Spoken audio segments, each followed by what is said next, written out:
Not yet. There we go. Now we are. Awesome. All right, guys. Welcome to episode 105 of the Drag Drive Repeat show presented by Summit Racing. Tonight's show is packed. That's all I'm going to say. We've got Ryan and Jake on join us, talk about prep for Mega Week. The old truck, put some parts on it. The NarxKart has the transmission back in it. The block party is official in Galena, Kansas. I'm so excited. We're going to hit updates on bragging rights, back to the streets, a brand new Dragon Drive in Alabama. Alex Taylor drops wild stories about her first drag week on another interview. James Rowlett reveals his Pinks 2.0 ride, and the Onondaga Dragway just continues to surprise. So, Mr. Eric White, please hit the intro. Let's do this thing. All right, let's do it.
All right, guys. Like I said, welcome to episode 105 of the Drag Drive Repeat show presented by Summit Racing. My name's Mike Narx. I'm the host of the show you're watching now and the news that happens on Saturdays. And my right hand man, Mr. Eric White, over here, busy as just all Hades, man. It's been crazy seeing all the stuff you've been doing. Tell them what you got going on, man. Eric White, co-host of the show and the news. Drag Drive Repeat, all kinds of artwork you see coming out of our pages. The circuit artwork going on over there. The new flyer, which I don't know if the flyer is in here for the block party, but that one is mint. Working on all kinds of stuff. Artwork for other events. Working on an intro video for another podcast. Yeah. Super busy. Plus, my channels 815 LSX Swaps and Motorsports Paparazzi, which I believe is now in the algorithm. It's been flying up, which is cool to see. Oh man, you've been crushing over there, dude. It's been awesome. You were telling me before the show, like nearly 2 million views in the last 28 days, and how many subscribers, man? 691 in the last 28 days. That is insane, man. I love it. Really less than that because the month didn't ramp up till I think I got about 10 more days. So we should be well into the 7, if not 800s for 28 days by the time I reach a full month. Yeah, that's awesome, dude. Well, I want to say welcome to everybody that's coming in, making comments, saying they're here. Do us a favor. I was, while he was introing himself, I was sharing the podcast out. If you guys will do that as well. But before we get into the show, big shout out to my daughter, Payton. She is the back spot for the third place team in the entire world for International U18 Co-ed Large Group. That's why we were in Orlando last week. Eric and Jonathan Sunslifer held down the show for episode 104. We spent, literally almost a week in Orlando and then Panama City and then another 2 nights in Fort Walton Beach. It was great to get away for a minute, man. I'll tell you, but these girls and the one boy absolutely crushed it. It was amazing to see, like, listen, everybody thinks cheerleading's pretty easy. Rah, rah, rah. This little 4-girl group here on the right of y'all's screen, they literally, that one girl that's in the air, she's in the air for a minute and a half being tossed, picked up, moving around. She's putting her legs all out, arms out for like a solid minute and a half of a 3-minute skit, dance, whatever you call it, whatever you call those things. And it was awesome. It was awesome to see. And there were teams literally all over the world. I mean, we competed against folks from down the street in Arkansas and then folks in Australia as well, or in the same age group. What's wild to me is, like, Cheerleading is like, it's like a car event that has too many groups, or a race event that has too many classes. Dude, every time you turn around, it was some new class, and it was like U16 International Co-ed small group with like these other words behind it. It was crazy. It was nuts. So, anyways, they kicked ass. Congratulations, Infinity Athletics, UFO. Y'all are badasses. The Infinity Athletics group took home all kinds of trophies. These girls took third. Two of the other groups took first place in the world. It was pretty amazing. So, big shout out to them. Yeah. So out of all those people, did you find any race car friends there? Dude, one guy, and what was really cool, I'm glad you mentioned that because I wasn't looking at my notes. Big shout out to him. It was like the last probably 2 hours we were going to be there, and I'm standing by this dad. I've got my backpack on because I was actually trying to get some work done during the day. And I've got my Howard's Cam shirt on, and he looks over, he goes, "Oh man, I run a Howard setup in my car." And I'm like, "Oh, what's your car?" "Hello, new friend." All this kind of stuff. Super nice Chevelle. Like, I'm talking like really, really nice street car. Sits real low, big wheels, all that kind of stuff. And it was just fun to be able to like talk to him for, man, I bet we talked 15 minutes maybe before we're all ushered out, and then never got close to each other again. And if I'd known he was a car guy the whole time, we'd have probably been buddied up drinking beer somewhere. Yeah, for sure. Your dad, that's funny. I'm a drag driver, Pete cheerleader. Yeah, I wish my daughter was. That would be awesome if she could get in on some of that. Well, y'all, it takes race car friends to do this. So thank you so much for being here. We appreciate you guys being out tonight, making all these comments and watching, sharing all the stuff that you're going to do later on. Can't do it without our sponsors either, man. I tell you, they make all this stuff go around. Summit Racing, big part of our program here. Deech Works, Molly Motorsports, Driven Racing Oil, Howard's Cams, J-Wire Solutions. I can't wait to talk about the segment during J-Wire tonight. WAF Racing, Performer Built Transmissions, Car Chains 3D, Power Tube TV, Sweet Patina, and Racing Junk Classified. Y'all, it's going to be a good one. Let's get to this, man. You ready? Oh, I'm ready. All right. Let me get here. Let me get this Summit ad read knocked down. We're going to talk about some cool stuff. Summit Racing Speed Legacy began in 1968 as a one-man startup and is now the world's speed shop with 4 facilities and 200 plus catalog editions, with Eric White being the cover shot on one of those. Fueling your passion, they save you money, deliver fast, and offer top-notch customer service for more than 1,500 brands. Make sure to download the Summit Racing mobile app for easy access to speed parts. Find them on Facebook, YouTube, TikTok, and Instagram for some great social media follows as well, or on the On All Cylinders podcast for conversations like we're having over here. From humble origins to the social media lane, Summit Racing stands by your need for speed. SummitRacing.com for all of your automotive needs. All right, dude, talk us through this product release you sent me over a few minutes ago. Yeah, so Summit posted the car guy gift guide going on. So they posted 3 different things. This nice folding chair with an umbrella, which, if I had to guess, you probably could have used one of these while you were in Florida. It's still tender. The top of my belly is still tender. Yeah. Then they've got the stool with the backrest. So anytime you're out in the garage hanging out and need to take a break, be a great gift. And then finally, the Camaro shelf. I mean, how cool would it be to have a shelf of the front end of your car? They've got more than just Camaros. They've got all kinds of stuff, but great, great garage decorations. So I thought this was pretty cool. This car guy gift guide that they posted earlier today. Right. Yeah. Danny here saying get it for Mother's Day. Listen, that one of those stools, Tommy put one together at Sick Week, I think. Man, they're comfortable. I spent a few hours on one of them.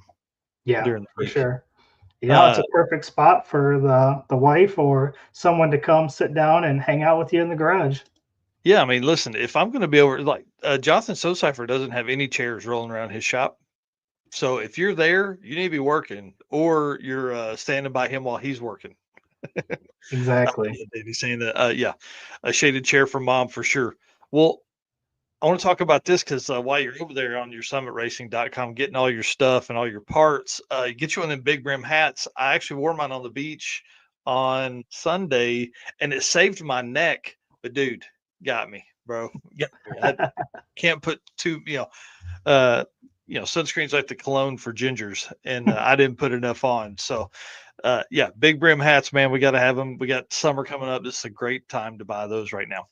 Yeah, I All right. still got to get me one myself. I don't even have one yet. Yeah, especially if for your next trip that you got coming up here pretty soon, you and the wife be out and about. You guys got a small trip planned for y'all two, romantic and stuff. I got to do one of those with me and the wife, man. Oh I'm yeah, sure for you sure. wouldn't mind you wearing that big brim hat around. Hey, listen, when we're out hiking around in the UP of Michigan, I'm probably going to need something. It's Yeah. either going to be a big brim hat or it'll be one of those nets you got to wear over your face because the bugs are Oh yeah. insane. Oh yeah. Well, drag driver Pete updates. This is pretty abnormal for what we normally talk about. We usually don't talk about car stuff over here unless it's yours, but I actually have two updates. Yes. Mainly because Steven Narx is the coolest dude ever. The old truck has the wastegate dump is now on and should be 100% ready for Mega Week. We have blinkers. We have nope. I got to get a horn on it. So we're 99.6% ready. So now it's just drive time. So if it was raining today, I had intended to drive it around today, but won't be here this weekend. So Steven's coming to pick it up at some point. But the wastegate dump is on. And dude, I'm hollering at all of the photographers because it dumps at the front bumper. And man, I'm hoping that it's going to just blow flames right out the bottom. And Nice. then the NarxKart has the transmission back in it. We're just figuring out the last probably hour and a half of it to make sure the shifter works with this. Of course, Ford changes it every year, how they mount their shifter mechanisms. So we had to kind of, make something work. And so we got a little bit more adjusting on it, but it should be ready to go. And my plan is to drive it at least 2 Mega Week. And then if Bucket List Mob has the RV there, I'm going to jump in the RV and spend the week there. If they don't, which is, listen, no pressure there. They got race cars to get ready. Then I'm going to drive the NarxKart all week. So that's kind of my plan. So, but Steven put the transmission in while he was over here feeding the animals at the house while we were out of town. That's awesome. Yeah, yeah. So if you need any work, Narx Leptic Customs, hit up Steven Narx. I come back in. He was like, "Yeah, man, we only got about another probably hour on the transmission." I was like, "Dude, it's still on the floor. I don't feel like messing with it." He goes, "No, I put it in the other day." I'm like, "What? What are you talking about?" Torque converter bolted up and everything. So super cool. I'm excited about that. You got any updates on your side? Have you touched the Mustang? The last one, I don't know if I had mentioned, I pulled the engine out of the Mustang, so it is completely out. Yep. I found a old school engine shop here locally, so probably gonna have them do do cleaning the block, so hot tank it, and then check it for cracks and everything. Once I get it tore apart, which it's an LS, you can have that thing tore apart in a few hours. So that's where it's at right now. Got it pulled out. It's sitting on the engine stand, ready for me to disassemble it, and then once I get it off to get cleaned and inspected. If you guys don't know, I'm an idiot and left water in it one winter. I have drove it since then and it seems okay, but when I'm putting all these Molly pistons and Howard cans in, I'm not going to risk that there's a crack somewhere and break it. So gonna just take the extra precaution and have it all checked out. Yep, I don't blame you there. All right, And so go ahead. yep, and then Dad's engine. I know he's Oh watching. yeah. I took him over a bunch of super clean. They got all the grease and grime and everything off the engine. They got it repainted. Looks awesome. He's got tons of parts. So he's got Brodix valve covers. He's got an Edelbrock intake on it. He's got a 650 carb on it. He's got a HEI distributor on it. We got a new timing chain and cover on it, new gasket. So it's coming together too. We've got just a few more things to button up on that. And then the straight six will come out of the Nova and we'll get the engine bay cleaned up and painted and then drop the 307 in and get that thing close to firing. Dude, that's so cool, man. And what's crazy is the amount of, I thought the engine was black. Turns out it wasn't. And wow. Yeah, blew me away, man. So the super clean stuff, big shout out to them. That stuff knocked that thing right off. Yeah, they've been pretty cool. They've jumped on as soon as I started 815 LSX swaps, and they've given me stuff to do giveaways. They give me stuff whenever I run out. So yeah, they've been definitely helpful over here on my side. How cool. All right, well, man, let's get to it. Summit Autocross Week coming up soon, July 15th through 19th. This is like a drag and drive, but for autocross cars. And I just want to talk about this for just a second because I want to dive in on this maybe next week or the week after. But these guys can't change tires. That seems crazy to me, right? Yeah, That doesn't make any sense to me. So this event kind of has my ear too. I'm interested in seeing how this goes. It's like their third or fourth year to do it, and yeah, anytime autocross and driving, it's these guys pull trailers, all that kind of stuff. So it's kind of like one lap, but not quite as far. yeah, this So is cool there. definitely one that I would definitely do at some point. I'd love to take the Oh 240 out there and do yes. that with those guys. Oh yeah, for sure. All right, and then the circuit, man. Um, Big update here. This is really, really exciting. I hope you guys are ready. The block party is on for Galena, Kansas. I can't wait. Eric knocked it out of the park with this flyer. We're fixing to blanket Facebook and Instagram with this flyer.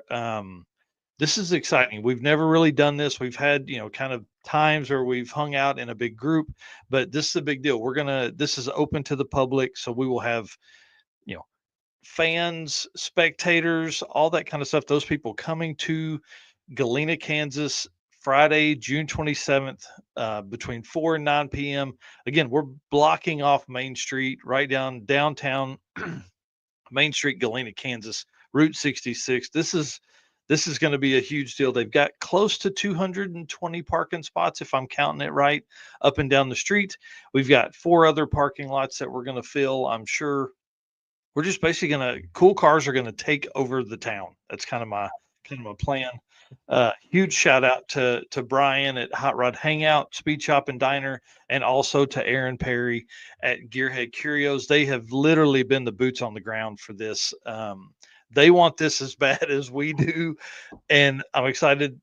Obviously Brian is coming. He's racing in the circuit, and this is going to be a great time, man. I'm telling you, we're going to have a blast here. So we're going to tech Friday morning, make our way slowly to Galena. Like there's no real rush on Friday of the circuit round 2, and this is going to be nuts, man.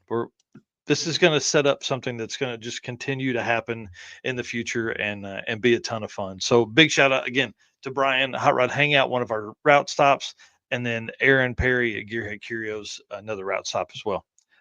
Burnout competition, probably not this year. I don't want to try and get through that. We've got enough going on with just trying to get the street shut down and figure out.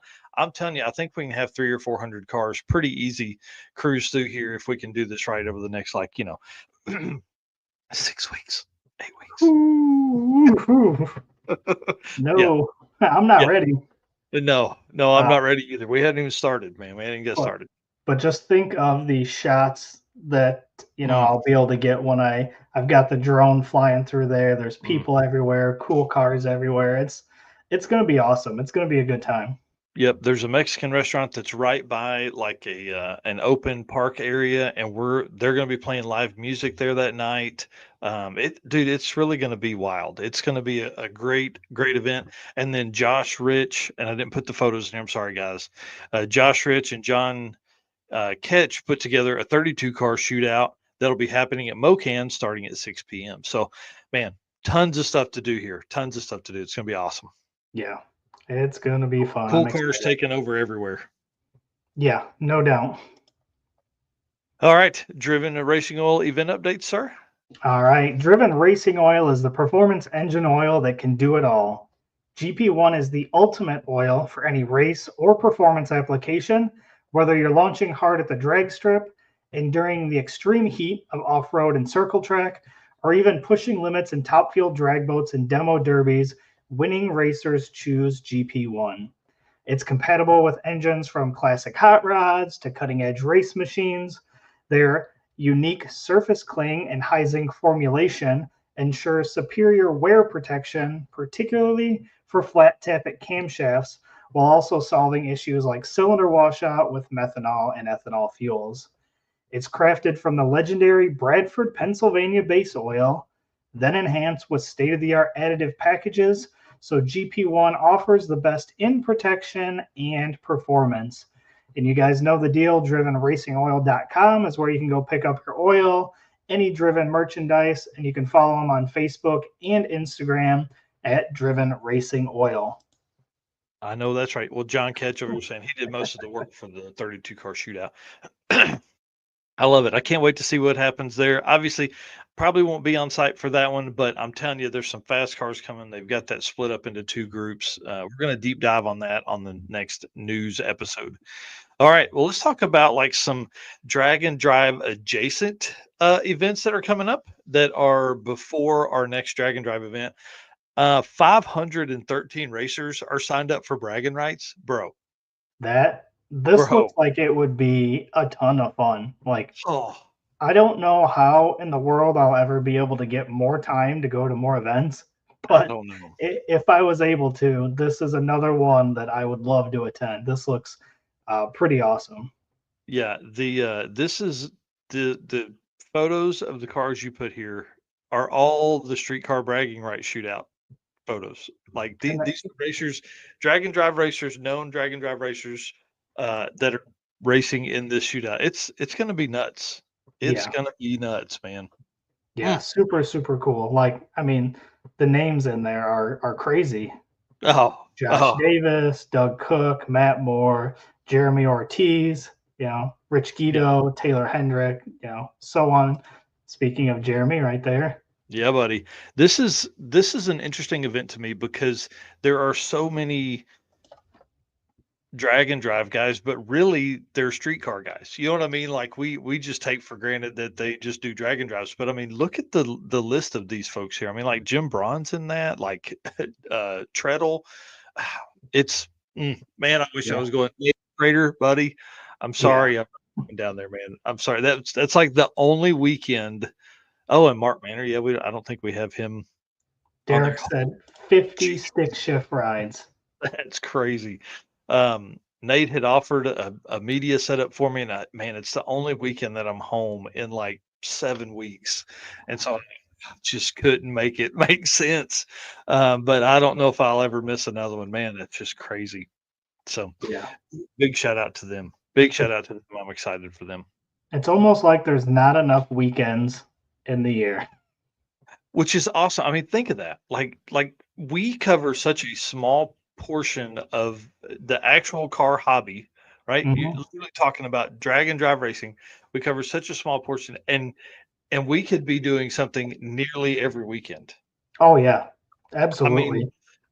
I'm telling you guys, it's not with 513 racers signed up at Streetcar Bragging Rights, we ain't even close to having too many drag and drive events. Yeah. Ain't even close. All we need is a Dega and we'd be on the road every Oh, weekend. sign me up, man. So bad.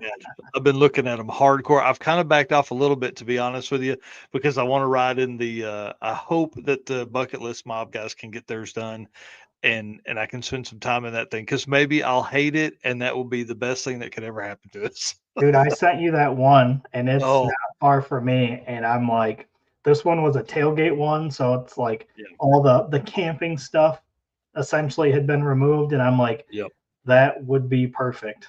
yeah, And yeah. it It's was in perfect. that 5 grand price range. I'm like, man. I know it. I know it. I looked at that real hard. Believe me. Me Believe too. me. All right. Well, big shout out to Streetcar Bragging Rights, man. Great. Good luck to them. All the racers, the promoter, the team, the officials, the track, everybody we want. I hope it goes amazingly well. And 500 racers, man, that is so big for the community. You know what I mean? Just it's amazing. Yeah, for sure. All right, next up, obviously Route 66, NHRA Drag and Drive next weekend. So it's kind of like the gap weekend between Streetcar Bragging Rights and this. I mean, or and Back to the Streets. This one here, 8-car shootout of some of the heaviest hitters that are out there. Dave Schroeder, Alex Taylor, Tom Bailey, Nick Taylor going to be there. That's going to be awesome seeing Uncle Sam back out. Craig Grubner. Tom McGilton. I mean, talk about, just hitters here of the street car scene. Bryant Goldstone, Ed Enzer, and then I think, yeah, that's our 8. Yeah, this is gonna be nuts, man. And the cool thing is they're in front of a huge NHRA crowd. Route 66 opens up like 4 times a year or something crazy, and 2 of them is for the NHRA race that comes through. So this is a big deal. Can't wait to see, who can take home the win, obviously, but then also just the ability for them to kind of help push some of that drag and drive that's out there. Yeah. As people walk by and go, wait, you drive these on the street? What are you talking about? I don't understand. That doesn't even make sense. My Yeah. 10-second open header car over here, I can't even drive on the street. Yeah, I went to this, what was it, 2 years ago now? I Hmm. think. I think I went to it 2 years ago, and it was a ton of fun. Like it Yeah. was a good time. Well, and the cool thing is, like 8 cars, man, it just gives you a good idea of an ability to build some hype, and of Right. course these cars are, upper echelon. These are top of the top cars that are in the community. And so when people see these, you hope they just go home and start working on their car. You know what Right. I mean? And talk about, needing more weekends. Again, this one's not far from me. Like Yep. telling Yeah. you, every weekend there's literally something that we Yeah. could be going to. Yep. That is still drag and drive adjacent. Right. Like it still makes sense for us to do it. And then back to the streets, man. This one right here. Another one I'm hating that I'm missing. This event this year is going to be nuts, man. Have I said Brown County yet? Oh Have yeah. I talked about it being no prep drag and drive at Brown County? Yeah. It's gonna be pretty cool. And the photos there are gonna be top notch. Oh man, Just and because it's such a cool track.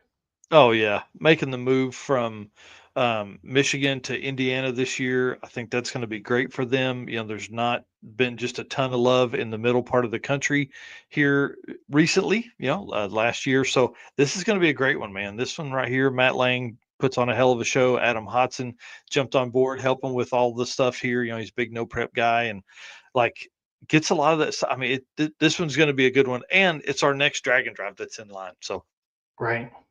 two weeks from now is when it kicks off, man. 2 weeks. Oh Oh, yeah.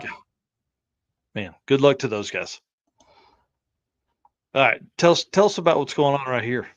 Yeah, so this was Rocky Mountain Race Week, Mega Week. I thought this was super cool. I've not seen anything like this done before, but Boostline Performance Engines is gonna be on site during Mega Week. Mhm. So, so from their post, Boostline Performance is bringing LS-based short blocks and CNC ported cylinder heads to the Mega Week booth, all priced below wholesale exclusively during the event. So think about that.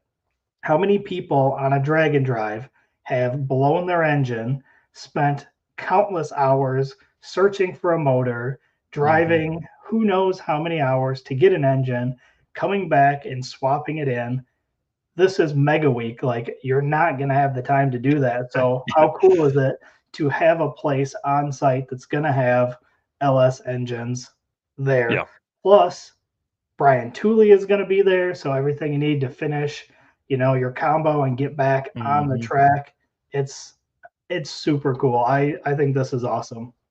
Yeah, this is a huge deal right here because again, like you said, Red Hat Scotty comes to mind. Race week 2020 blows the engines up till 4 o'clock in the morning. If you could just roll over to a vendor truck and buy one, if you can, roll over and put it in. Now you're at least saving 2 or 3 hours searching, racing junk classifieds, trying to find another engine, marketplace, whatever. So Right. this is And a and I mm, get it's not going to be a junkyard LS price, but yeah, think about it. When you walk up there, you're going to have to drive X amount of hours and pick it up unless you can get somebody to bring it to you. yeah, Like, all that time equals money still. So yeah, it's probably going to cost a little bit more, but you're going to get a better engine than, wondering if this short block that you got is even any good. yeah, And it's, super cool. yeah. I'm excited. Plus the other side of that too is now we're looking like huge events, which Mega Week is the biggest drag and drives ever happened, right? We Mhm. know that. We've talked about that, said that 100 times. But look at the vendor row now. Now you're going to have, Bryant Tuller Racing. You're going to have Boostline Performance. You're going to have all these other places, and Matt's listed them. They're all on RockyMountainRaceweek.com or on the Rocky Mountain Race Week Facebook page. You can go in there and see who's going to be on site. Like, this is a big deal. This is a big deal getting this kind of coverage over to us in the drag and drive community. Typically, we're outlaws, man. We don't get any extra help. We don't get any extra things. We don't get a lot of attention over here either. So this is going to be really awesome to see, and I can't wait to hang out at Mega Week. Man, it's going to be nuts. Absolutely. All right, and then Dragway Rush did something that was really cool. This last weekend, they had signups in person. So they basically loaded up a table, awning, all that kind of stuff, and went to the tracks. They went to the starting track and set up, to get people signed up to be able to talk about the event and all that. And then this next weekend, the 10th of May, they're going to be at St. Thomas Dragway with sign-up sheets and merch and all that stuff. I think this is amazing, especially for smaller or new events or newer events, maybe ones that are in their second, third year, something like that. Because this is a great way to meet people. People are going to walk by and go, what the heck is Dragway Rush? I don't even know what that means. And it's going to give you an opportunity to talk to them about street cars, all the stuff. And then, hopefully they'll sign up, or they go home and think about it, do some stuff. Now they're a follower of it because you're out and about talking about the event and all that stuff at the tracks that you're going to be at anyways. So even if you don't sign somebody up from the day, you still probably won a fan. Oh, you yeah. Still probably got a spectator out of the deal. So it's pretty awesome. Big shout out to them for doing that. Yeah. And it's, just like we've done with flyers for Cars and Coffee and stuff. It's just one more way to get people that don't know what drag and drive is, one step closer to being a part of it. Yeah, that's for sure. Big shout out again to them. He's been on before talking about last year, and then obviously they're ramping up for their second year this time. And then, dude, a new event. I probably said it wrong in the intro, but this is a new event for 2025. It's not a brand new event to the list. It's been on the list, and this is kind of a goal of mine now, is to begin to feature some of the things. I feel like a lot of times we're just talking about the next few events that come up. It's this one, this one, this one, so many days, things like that.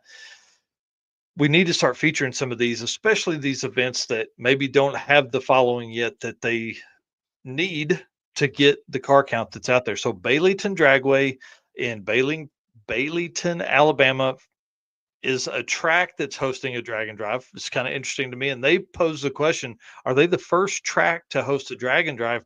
And I almost think they are. I think we've typically always seen promoters come in and talk to a track and add it to the schedule, but I don't know if we've seen, and somebody can correct me if I'm wrong, please let me know. But I don't know if there's been a track actually put together a drag and drive that would be like this. It's not just going to be at their facility, a single day or 2-day deal. So July 17th through 20th, Baileyton Drag Strip, Holiday Beach, Jake's Drag Strip, which I'm sure a lot of you guys have heard about before, and then back to Baileyton. Based on just my simple, Google deal real quick, it looks like it's about 400 miles worth of racing, so shouldn't be too long of a drive each day, and then it's 4 days of racing, so it counts as a national level event for us.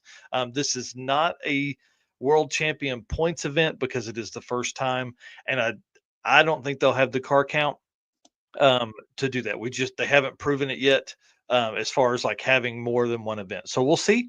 I hope they come out swinging and get a bunch of cars.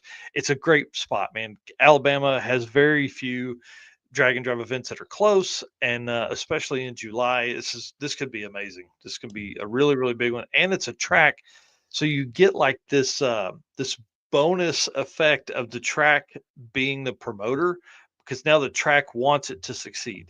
Right. There was a podcast I was listening to today. It was either West Buck or WFO, and they were talking about tracks. Hey, we just rent you the facility, you do whatever you want. It's what X amount of dollars, right? They don't really care that you're successful or not.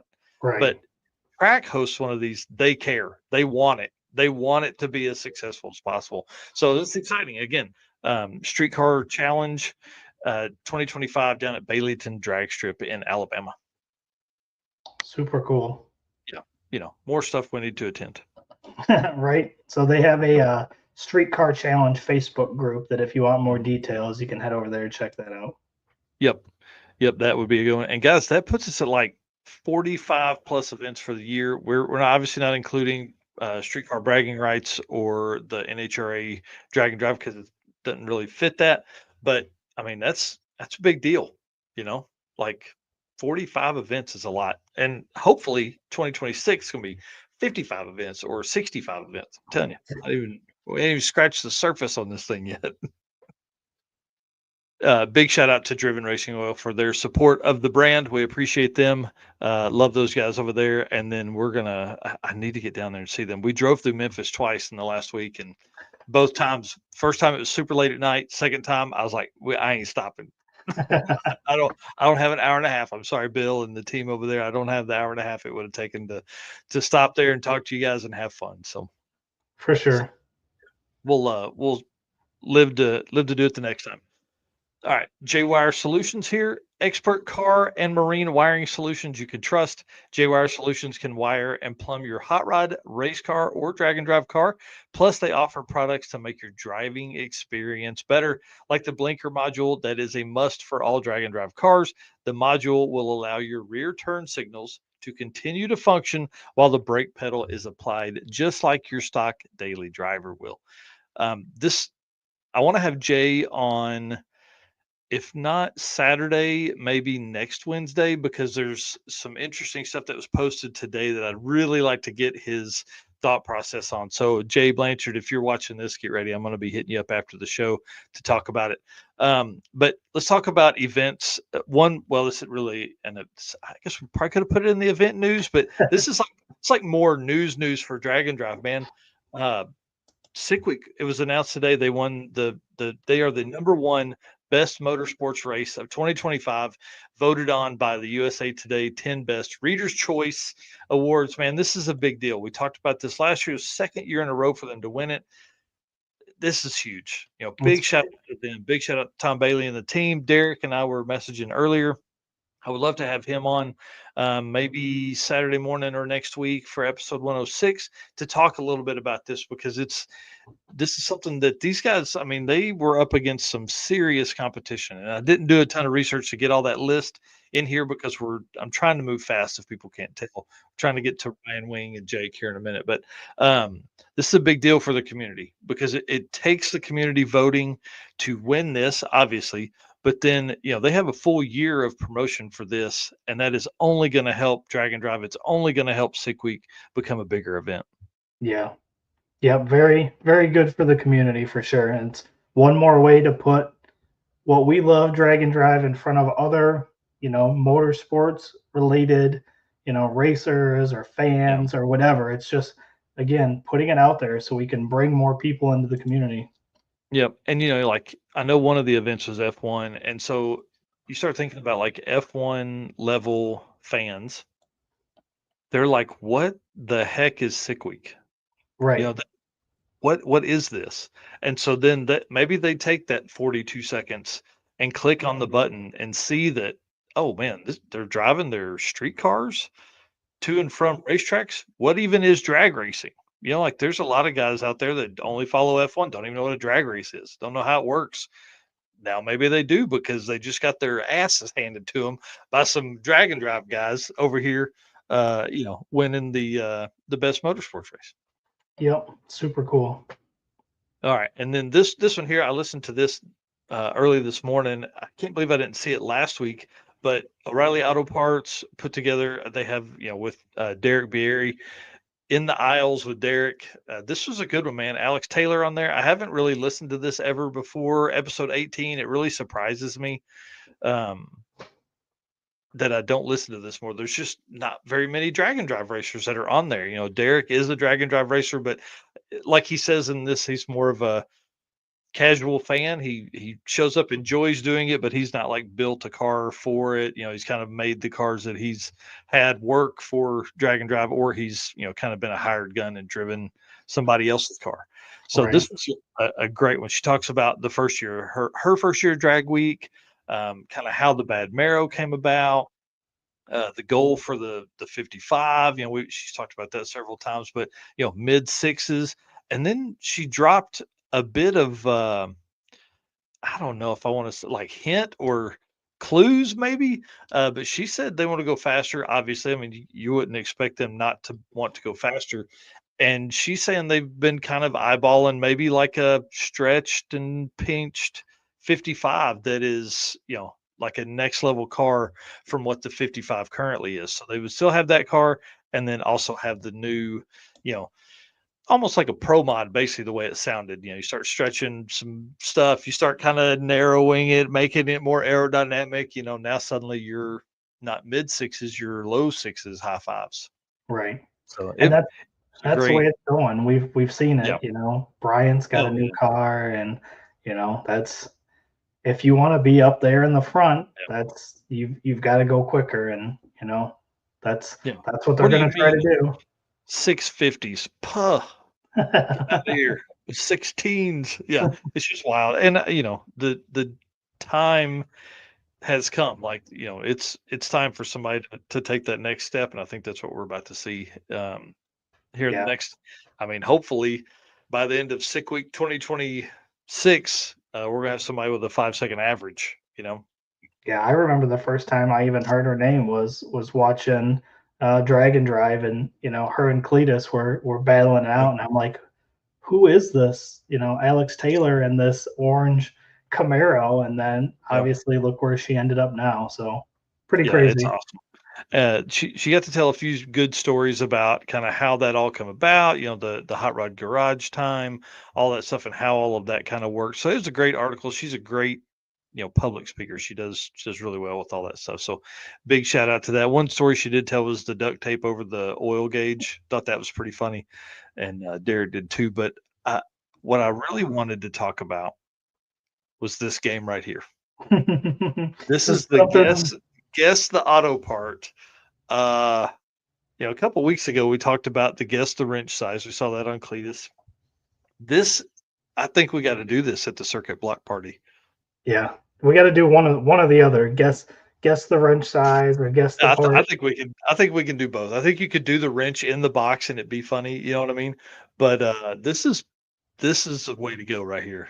It was hilarious watching them figure out. She knew what a lot of it was, but this that he's playing with right here is like a, I don't know, Terminator. some Honda Oh, valve cover or something, and man, it really threw him for a loop. He was like, I don't even know where to start with this, that's and of course you funny. can't see it, so Yeah, I was gonna pretty say, cool, man.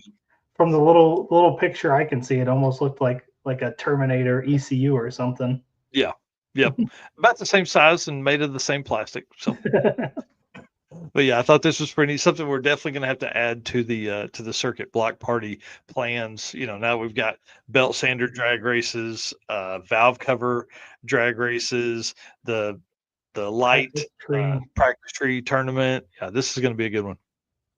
Hey, Bucket List Mob in here saying hello as well. Been talking about Yeah. them the whole show.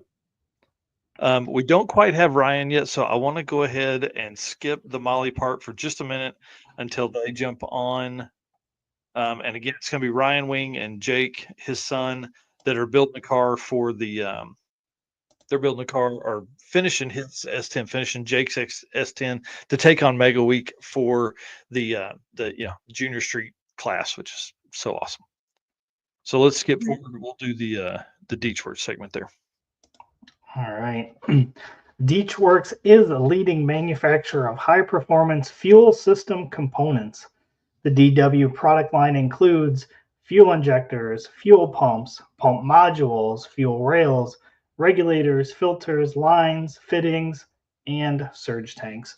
All of these engineered to support power levels ranging anywhere from 400 all the way up to 2200 horsepower. Since its founding, Deechworks has been committed to delivering quality, innovation, and precision to the automotive performance industry. Every DW product is built to maximize reliability and efficiency, which you guys know is important in drag and drive, ensuring optimal fueling solutions for racers, tuners, and performance enthusiasts worldwide. With a focus on engineering excellence and industry leading customer support, Deechworks continues to drive the future of high performance fueling.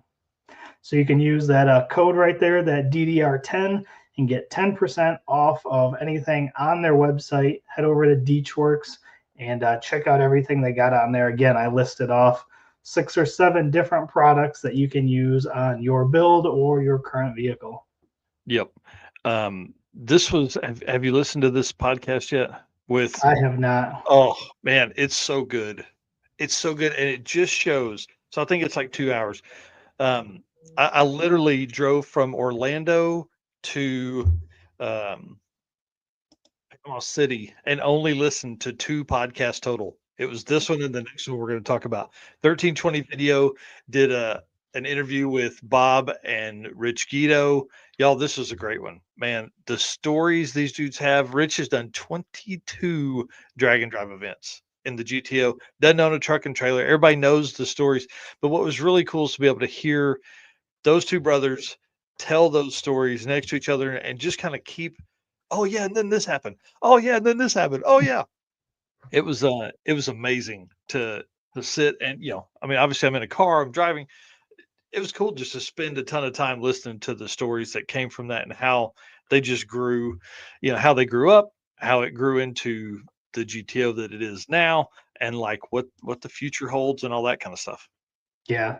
Sounds like it'd be a good one. It's on my list on my phone of things to listen to when I get a little time out in the garage here soon. Oh yeah. So Rich, I said a while ago, he's done 22 events. He's put more than 175,000 miles on that GTO since he completed it in 2011. Like that's That's so 14 crazy. years. Yeah, 14 years, 175,000 miles. He put 23,000 miles on it in 2023. That's, I mean, and you wonder why we award him the, Drag and Drive Ambassador Award, or what was the one we gave him the year Road before? King. Road Yeah. King. Like, Yep. this dude does it all. And again, like you said, no truck, no trailer. I Yep. mean, coming from Canada, we've seen the pictures of the car covered in snow on the way back. Like, he's the real deal. That is for sure. So he said he's doing more weekend style events, so he can do more events. Yeah. So it won't seem as quite as many week long events just because it takes so much time away. His next event up is Streetcar Bragging Rights, and that's a 5,000-mile trip.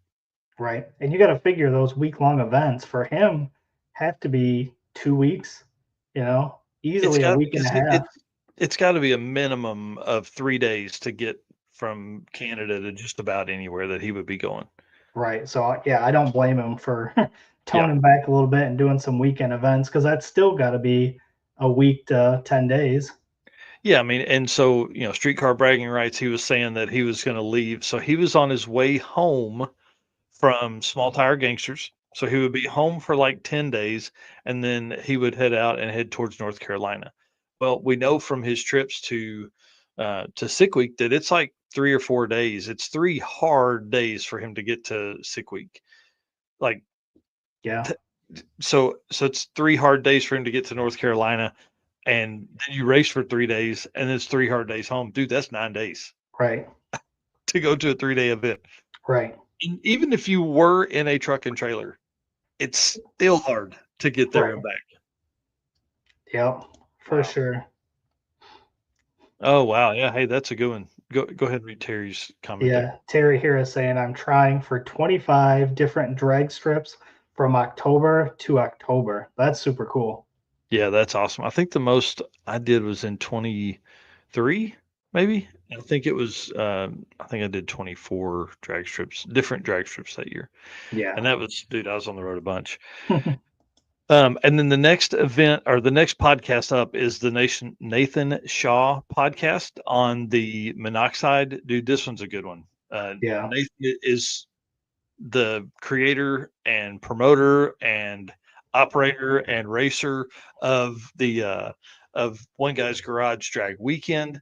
And what was really cool was like to hear him tell the story of like the Nova that's behind him he got when he was like 14 years old, the combos that have been in it, all the combos that he's worked on, all the different power adders styles he's had, and then also like what he does all the time. Like he's literally one guy in the garage. Like that's what he says. He's like, it's literally one guy's garage because I'm one guy. And Right. so he talked about how it's hard being gone, for a week at a time to be on a big long drag and drive event. And that's kind of where One Guy's Garage Drag Weekend started. And that started in 2015 Right. and has ran every year, I think, except one when his wife got sick. And like, dude, that's crazy. I mean, that's 10 years worth of running events now. And so it's awesome to see how this community is just grown in the time. If you think about it, 2015, it was Drag Week, One Guy's Garage, and Rocky Mountain Race Week. That's it. It's crazy to think and now look at it. So he's definitely, I mean, he was one of the first weekend events that were ever available, really led the charge and caps his registration at like 70, 75 cars I just think because he so. didn't want to have to deal with all of the extra stuff that comes along with that next step in cars. Yeah, and being that one's local to me, I knew of Drag Mhm. Weekend before even we started doing all this, just Yep. because it was, one of those events that came through Byron every year. Man, that's awesome. I'm trying to see if I have the next. Uh, yes, okay, I did put it on there. Next up, another podcast. I know we've been talking about podcasts a lot tonight, but really that's how I consume a ton of news that way. Adam Dory had Mike Finnegan on for episode 74. This is a great one, dude. Mike is such a great guest. I mean, his He is. the conversations. I mean, he talked about early days of roadkill, the Rotson, Drag Week, the Caddy, the Lexus, anything and everything. Writing, how he got started, how he got his break. In TV, and how he never really planned to be on TV. It was just that's what happened, and obviously his great friendship with David Freiberger and how that's grown and gotten probably even better now that they can do their own thing whenever they want. So it's super cool, Yeah. man. Yeah, I did catch a little bit of this one. Yeah. Yeah, and like you said, starting out talking about, how we got into, working for the magazine, and then that moved to, everything, and even talked a little bit about editing. And, when he first started YouTube, they basically said his audio was horrible and they were going to stop listening to him if he didn't fix it. And then he learned how to, record that kind of stuff. So definitely some good nuggets in that one. Yeah, it's awesome, man. He did a great job. Both of them did. Adam's really kind of coming to his own on this. Obviously he's a good announcer. We know that. He's definitely a great interviewer as well. And he's not far behind us, episode 74 right there. Yeah, And I think he I just know. had 75 this week. Yeah, had Benny Neal on this week. So I Yep. didn't have time to make the notes and watch that one yet, but I caught a little bit of it live. But man, uh, trying to get back in the swing of things, getting ready for the big Tulsa race this weekend is got me. But this was a great episode. If you guys haven't done it yet, Adam Dory on YouTube, go subscribe right now. That's Cool Drink, episode 74 with Mike Finnegan. Highly recommended. Yep. So obviously we just, here helping promote other podcasts, other stuff that you guys can listen to that's still, drag and drive related. So we're not the only ones out there doing it. So make sure you check out these other ones as well. Well, and I think one of the cool things, like this is how we're going to grow it. This is how we're going to grow Drag and Drive is Right. through the opportunity to talk about, other people talking about Drag and Drive. So, that's where I try and spend most of my time is finding that next nugget, finding that next story, finding that next, deal. Because there's stuff within this Mike Finnegan interview that we haven't even tapped yet, that can lead to conversations, that can lead to articles, that can lead to answers for people that are out there and lead to more content, which is what our goal is, which is just to cram drag and drive down people's throat till they do it or they leave us alone and block us. So big shout out to Deechworks. Love you guys. Thank you so much for taking care of us. It's Yep. awesome. Again, don't We're going forget to to be, use that code yeah, 10% DDR10. Yeah, definitely use the code when you're ordering stuff. Drop a note, tell them you saw it here. And then we're going to be in Oklahoma City as part of Mega Week. So I'm sure if they're not already set up as a route stop, we'll be going by there for sure, saying hey and taking pictures, doing quick videos, things like that. So All right. And then I would like to go ahead and do our race car friends and sponsor stuff, and then we'll bring on Jake and Ryan. So if you want to hit the race car friend stuff, we'll do that afterwards. Absolutely. Again, we tell you guys all the time, you guys are our race car friends. It's been one of the coolest things I think that has come out of doing the show. You know, starting way back with your videos, Mike, from back in the day, just short style videos, yelling race car friends turned into this, and I see it on our stuff. I see other people posting stuff with hashtag race car friends. So love it. Love all you guys. Thank you for supporting us. Everybody in here commenting. Appreciate each and every one of you. And again, our sponsors. We just talked about Deechworks. Again, we can't do this without all of these guys on board. So make sure you go check out them, buy products from them, help support those who support us. So again, thank you, Summit Racing, Deechworks, Molly Motorsports, Driven Racing Oil, Howard's Cam, J-Wire Solution, WAF Racing, Performa Built Transmissions, Car Change 3D, Power Tube TV, Sweet Patina, and Racing Junk. And then real quick here, Dan Chandler said another great follow is Lil Carter on the mic. He is one of the announcers at Back to the Street. So that'll be, So he's fallen in love with Drag and Drive as well. Yep. And then lastly here, the gentleman's agreement. You guys hear us talk about this every week. We love what we do here. We love talking about Drag and Drive. We love going to these events and pictures, videos, content, bringing you guys stories. But this stuff takes time. Mike's been loaded up the last couple days after going on vacation. I'm going on a short vacation here in a couple weeks. So, trying to keep everything rolling, putting these shows together takes a lot of time. So all that we ask is if you guys are enjoying this, hit the like button, hit the follow button, subscribe wherever you're watching. That's it. Just show us some love and we will keep delivering the content that you came here for. All right. Big shout out to Jason Schaefer, buddy. I drove like Niceville, Florida was on one of the signs I passed, and man, I almost pulled over, but I could not. So I can't wait to hang out with you at Mega Week. It's going to be awesome. Yeah, Brian here saying put a set of DW injectors in one of their cars. Heck yeah. Oh yeah. All right, let's back it up here. Let's do the Molly Motorsports, and then we're going to bring Jake and Ryan on.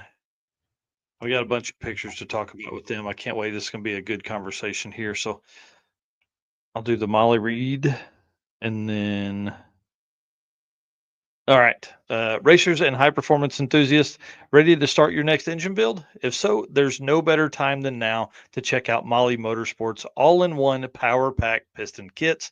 With over 1,200 applications, these kits come complete with pistons, rings, wrist pins, and clips designed to work together. Molly Motorsport's power pack pistons kits take out all the guesswork. No more trying to determine if a piston will need this ring to work with a certain cylinder size. Molly Motorsport did all the engineering so you can get to the part that matters, building a power plant that leads to victory lane. Visit mollymotorsport.com for more details.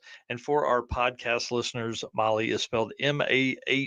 All right, so I want to tell a fun story as we bring in Ryan and Jake. So Ryan and I have known each other for, dude, it's been a hot minute. Dude, yeah, it's like I guess what 5 years now, maybe man, at least. So back before Drag Driver Pete was ever even a thought, Ryan and I were working on how do you build a YouTube channel, man? How do cool car guys show their stuff off? And that's really where we met. Oh, dude, bro. So got to hang out quite a bit, talk to Messenger and phone calls and all that kind of stuff. And one time I had Ryan and who's Bad Tree Productions? What's that dude's name? Blake. I had those two guys on the NarxKart podcast. I leave. Those guys stayed out for 3 hours afterwards. And we've been friends ever since. Like he's come down from Iowa and stayed at my house. We went racing together. Awesome. Like, yeah. Great community, man. If you guys don't know, the small YouTuber community is like man, some of the tightest knit folks that you can be out there for sure. Yeah. So, well, guys, give us a minute here. Tell us who you are, what you got going on, and then we're going to get into some pictures about the truck and kind of the story and all of that. Tell them who you are. Well, I'm Jake. I'm Ryan's son, and I have an S10 that we're going to take on Rocky Mountain Race Week here in a couple weeks.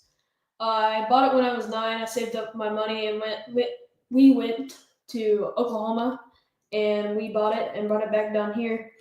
And we've had it for about 4 years, and we haven't really worked on it up until a few months ago. So it's been a mad thrash to get it done. Yeah, nothing like a deadline. Oh, yeah. Nothing like it. Well, in my defense, okay. So when he bought the truck, the deal was he wanted to buy, he's going to buy the truck with his money, and he'd saved up a bunch of money, and we worked the deal, or he worked the deal. I didn't work the deal. We made a video about it. It was actually pretty awesome. He was over there working the guy over and Jewing him down on it. And anyway, long story short, he's been saving his money, and he bought the transmission and saved up to build the engine, and it kind of got to a stopping point in October because he's kind of run out of funds, and so we had totally planned on doing race week in my truck because he had already had seat time in it. He was comfortable with it. It was slow, and then we go out, we made a couple of changes, and we went out and did a couple of rips in it. And I think I blew a head gasket, or it's 110 over big block. So I either tore up a cylinder or something. And instead of fixing mine, we were like, why don't we just push yours and see if we can get it there? And so that's what we're doing right now. And we have a small YouTube channel called Streetcar Chronicles, and we just film the chaos of which it is our life. Hey, I'm telling you right now, it's one of the best channels out there. Oh, it's thanks. Awesome. I love it. You guys, the enthusiasm you guys bring is infectious, man. It makes me want to do more stuff, man. I tell you, it's really fun. Dude, I appreciate that, man. This guy right here, he's my right hand man. Mm-hmm. Yeah, I try and do my best. He's a bit of a ball buster, is what he is. Just call it what it is. Yeah. Well, again, there's nothing like a deadline to get that busting of balls going. Oh yeah, yeah, definitely. Yeah, no pressure. No pressure at all. No. All we need to do is make sure it functions and make sure it finishes. Not a big deal. Yeah, no problem at all. Now, you guys have done. We did race week, 21. We were all together. Yep. Yeah, 21. Yep. And the cart, I broke the cart, so I didn't get to finish it. So I've never finished a drag and drive, anything I've ever done either. So finishing is a big thing. So I'm excited about this. So let's get into some of these pictures because I want you to talk about kind of the setup, what the plan is. And you guys went over this, or Ryan went over this a little bit last week, I think, on beards, burnouts, and beers on bank shift. And so I want you to kind of recap a little bit of that, but then tell us, what's going on in these photos, man. You want me, or you want me to go, or you want to go? Well, I can't really see it. Okay. Well, what's going on in this photo here is Dave and Jake working and me being a goofball. I'm holding the light. Yeah. He's always been a goofball. Yeah. And I'm being told that I'm not holding the light in the right position by both of them. Oh, yeah. But tell them about the setup in the truck. So the setup is basically a 5.3 LS. It's built a little bit. We got a turbo 350 in there, and we got a 4,000 stall converter, and it's got a pro brake on it, but we're not going to use it yet. So yeah, it's pretty simple. Yeah, it's got a BTR stage 2 cam. It's 11.5 to 1 compression, carbureted. Because I'm not the EFI guy. Okay, Dave, the other guy in the picture, he's the EFI guy. But I wanted to teach Jake what I know first, which is carburetors and nitrous. Yep. And then whenever he gets to the point where he's tired of lifting heads and chewing up spark plugs and torching cylinder heads and all that kind of stuff that I like to do, then he can move up to turbos and EFI. That's eventually what he wants on the truck. And nice. Yeah. So I knew I liked you, Jake. You didn't talk about the rear end. It's got an 8.8 Oh in it. yeah, we just got a new rear end for it. Yeah. We got an 8.8, and it's very nice. 373 Yeah, gears. 373. Dang, I didn't grab the. Ryan sent me a picture of the rear end, but I didn't grab it. Sorry about that. Oh, you're good, man. You're good. Yeah, we scored that from our good friend Michael Hollis. We were going to chance the 7.5 10 bolt because I mean they can't go faster than 9.0. I thought, you know what, we can make it happen. But then I remember that he's got a right foot that's the size of my right foot, and there's a good possibility we're going to destroy the 7.5. So well, and let's be honest, there's a lot of street driving between there, and burnouts and sudden traction are what kills rear axles. Yeah. So this thing's got 35 spline axles. It's got a spool in it, and it's got strange axles in it. Like it's nice stuff. It's got 9-inch ends. It's got strange brakes on it. And we I bit the bullet, bought the Calvert split Model E's for it. We're gonna go ahead and give it the best chance that it's got to where he can grow into it and add more power. Yep. You know, right? Jake, how old are you? I am 13. I just turned 13 in October. Yeah. Man, think of Ryan. Think back. Now, I got to drive a truck at 14, and I literally burned the right tire bulb. My uncle said I could do a burnout, and I just wouldn't stop.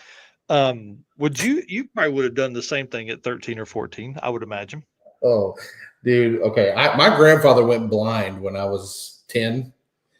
And I used to hang out at grandparents' house all the time. And one day when I was 11, my grandfather came out and said, I really need to run to Eckerd's and get our medicine. And I was like, mm-hmm. He's like, hop in the car and I'm going to teach you how to drive. And secretly for a year and a half, I drove my grandfather to run his errands. Yes. And then I used to, once I got comfortable, I get the old one wheel peel, turning right with the in the Caprice Classic was quite fun. Annihilating that tire. Yeah. Grandma's like, what is happening here? I don't know. My grandfather would always just grit his teeth, and he would look straight ahead and go, "You're going to blow the U joints clean out of this thing." And I was like, hey. I'd say, "How bad do you want to go to? How bad do you want to go to Eckerd's?" Yeah, you're like, listen, I need to do some burnouts. So for folks that don't know, walk us through. 13 years old seems pretty young to be drag racing, especially on a drag and drive. But I love it. I think it's one of the coolest classes that's out there. So tell us about this class. Dude. So it's basically for kids 13 to 16, and it's just kids competing versus kids, and the parents drive us to the tracks, and then we compete at the tracks, and then they drive us to the next one. So it's a really cool little class, and I am really excited for it. Yeah, he wanted to race against Blaine. He was just missed it. Yeah, and I didn't have the nerve to tell him back then that, hey, buddy, he's going to be older than you by the time you get to that point. But I was like, hey, we'll get there, buddy. You can race him. And of course, obviously he realized that he aged out. But I was like, there's going to be plenty of other competition, which is really cool because we actually we put on an all truck event, and one of our competitors, Levi Holt, him and his daughter are coming to run in the junior street event, and they're Maverick. So, and then I don't know if Hollis is going to be able to make this one, but you get to that point where your kids are old enough to do things, and it's actually more fun to watch them do it than you to do it yourself. It's awesome. It's and it's our ability to be able to teach them something. My 15-year-old daughter knows everything. My 12-year-old daughter doesn't know everything yet. So our goal is for her to do junior street next year. So I'm excited. It's really, big shout out to Matt Frost for kind of leading the charge on that, man. It's so cool to see that. So what's the, are you quarter mile? Are you eighth mile? What's your ET range? All that stuff. So it's eighth mile, and the ET is 9 flat. That's the fastest you can go. But the first day you set your ET, and you have to set out a goal to stay that same exact ET every single day for the whole week. Or slower. Yes. You can't go any faster. Yeah. So is it like DYO? I can't remember. It's like it's based on your difference, right? Like your spread. Yeah. That's cool, man. So do you think the truck will go faster I mean, I do think the truck will go faster. We'll have to slow it down just a little bit. That's going to be the biggest problem. You might catch me with a block of wood and some zip ties underneath that driver's seat. And it may not be because it's going too fast. Maybe because my nerves are shot. Oh yeah. Well, and looking here, it looks like he's got some Junior Street seat time, maybe, right? Oh yeah, a little bit. Yeah. Well, this picture here is getting his NHRA license last weekend. Yep. Oh, Last cool. weekend we had to do 6 passes, and I got it done. So yeah, he did good. He was poised. So over the course of the end of last year, I started letting him drive my truck. When we were at our truck race, when it was all said and done, I said, "Hey, hop in the driver's seat. Let's because we had free reign of the track. Let's go down there and let's make a few passes and get you acclimated." And he did really well. I was exhausted because it was a very long couple of days. Yeah. And so my nerves were a little shot. So in the video, I'm like, "Don't do this, don't do that." I sounded like that sounded horrible. But yeah, each pass he got better and better. And so we ended up we do a Christmas cruise every year, and it's a pretty fun little deal. We just get together with everybody with hot rods and cruise around. Well, this year we decided to meet up at a drag strip and ended at a drag strip and then put on a little shootout.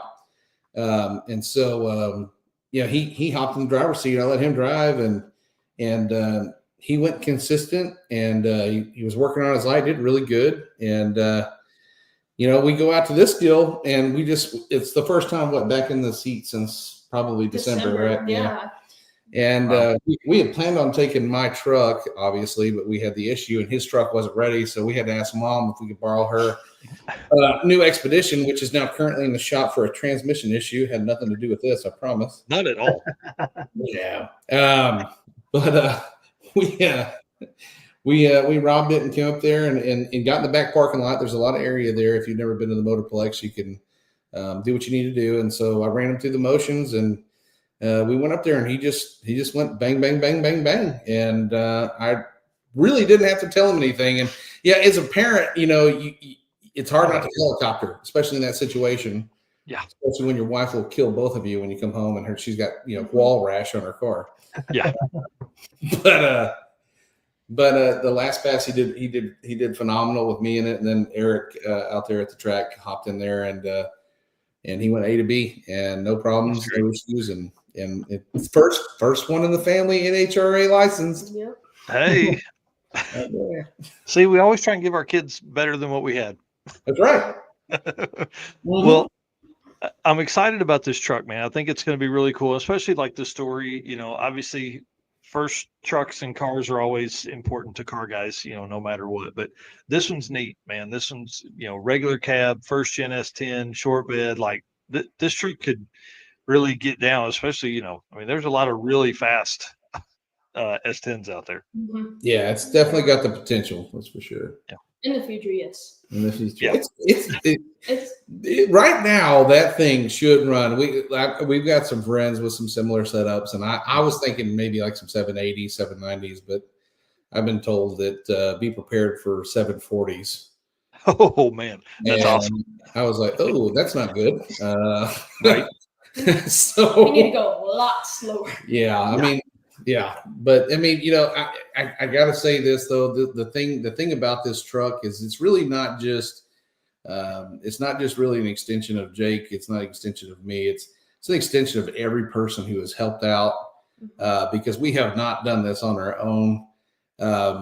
We have had a ton of support, and just recently, as of yesterday, Michael Hollis had made us a deal on the rear end, and he was like, "Hey, what are you guys going to do? You guys going to carry your stuff in the bed of the truck?" And I was like, "Well, that was the plan when we were taking my C10, and they had plenty of bed space. Mm-hmm. And now we've got a 20-gallon fuel cell in the bed of an S10, so it's getting a bit narrow."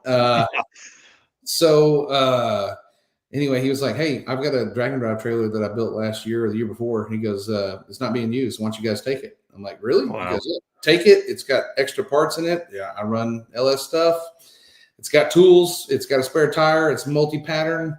So he really stepped up, and then we're needing a few extra parts that we don't have yet. I'm waiting on Jegs to drop off some things, but there's some parts that we haven't acquired yet because, it's like anything else. You start really dumping $1,000 a week into something, the budget gets tight. And, me being the guy who's like, let's do it once. Mm-hmm. But then that'll get you. Yeah, that gets you every time. So he put out an APB on the internet for us yesterday, and he has a hell of a reach. And so many people have reached out, and like I was like, he goes, give me a list of things you need. I'm like, well, you know what? I never realized the truck doesn't have a headliner in it. We're gonna die in that truck without entering a headliner.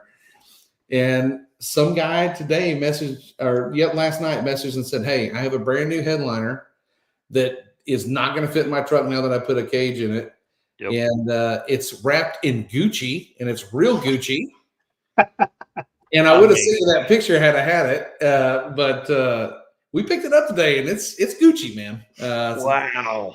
Yeah. Oh, you're fancy. And the truck's green. Like what's the truck name now? So it used to be Slimer, but I think I have a new name for it, and I think it's going to be Dollar Tree. Yeah. Yes. Yes. That's awesome. Is it caged? No, it's not yet. No, it's very much just it was because it was all when we started the journey on this thing, it was let's just make it a clean. We had all intentions of let's strip it down, paint the frame, let's paint the truck. And, then we moved out here. At the time we bought it, we lived in the city. We had a 2-car garage. There just really wasn't enough space. And then we moved out here, and we live in East Texas now, and we've got property in a shop. And so we're like, hey, let's strip it down. Let's do it all over. And then we realized real quick that we ain't about that life. As much as we want to be, we're not. And so we're just like, hey, you know what? Let's just get it going. Let's go have fun with it. And then as the years go by, make it better and better and better. Yep. Yeah. Well, and the cool thing is now, Jake, you're a young man. The cool thing is you got a lot of time ahead of you too, and Eric and I talked about this, how fun it is, especially with what you guys are doing, documenting so much stuff with the YouTube channel. Again, Streetcar Chronicles on YouTube. Please go subscribe. The ability to document that, spending that time together, obviously that's a big deal. But then as you go and as you learn, you're not starting with a truck that's out of your league and working your way up to that. You're now taking a truck that's probably, by the time you're done with Mega Week, you're going to be like, okay, can we go see if it'll run one of those 750s? Can we do that, please? Yeah. So it's going to be fun to see that, and that's a truck, and you put those things in the 4s pretty easy. Oh, dude! And here locally, they have a class called Slow Street that juniors can run here, and they actually allow an 8.0 cap. So we'll go there and get a little bit faster and get a little bit faster, and the transmission that's in the truck was a good friend of mine, Jacoby. He had a donk car that we built a couple years back. And he decided Jacoby Betts Performance. Oh yeah, no, not him. I can't remember Jacoby's last name. Dang it, that escapes me. That's bad. Well, sorry, buddy. Anyways, Jacoby Betts Performance, dude out of Texas, also great guy. Yes, he is. Yeah, absolutely. But he had this transmission, and he had it built. It's built to the hilt. It's a turbo 350, but it's got an ultra bell. It's got billet parts in it. It's got a pro brake. It is racked and stacked. He had a brand new FTI converter. Nice. And he made him he's like, tell Jake if he needs a transmission, I'll make him a smoking deal. And it was unbelievably good price. It was amazing. Yeah, it's very nice. Very nice transmission. I've never had anything that nice. I'm kind of jealous. It's fine.